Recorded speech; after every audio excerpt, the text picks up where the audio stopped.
Yung gabi sa tanan ako'y pangutanan ninyo. Unsa nga mananap ang nakulangan? 54210. Ko, bitin. Bitaw, bitin aside. Iso naka kita ko bitin nila ba? Nagbukos mga tanom sa garden niya.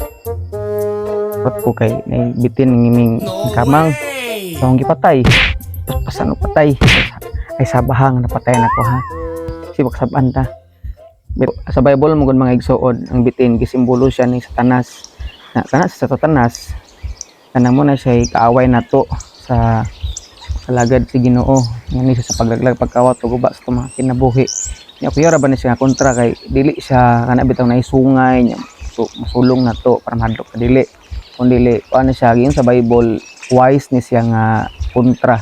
Nya yang paggabiton ng mga butang nga posibleng ganahan kay nato or ganahan ang mga butang nga atong ginagamit like cellphone, social media, mga hilig kay sa ato ang lawas, ganahan kay atong imnon ug anon.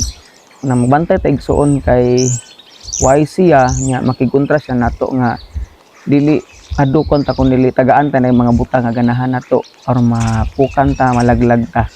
Nya ay sa libro nagingon nga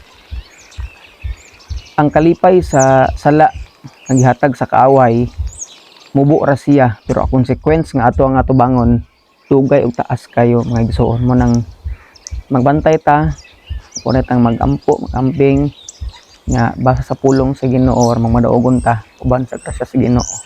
God bless natong tanan.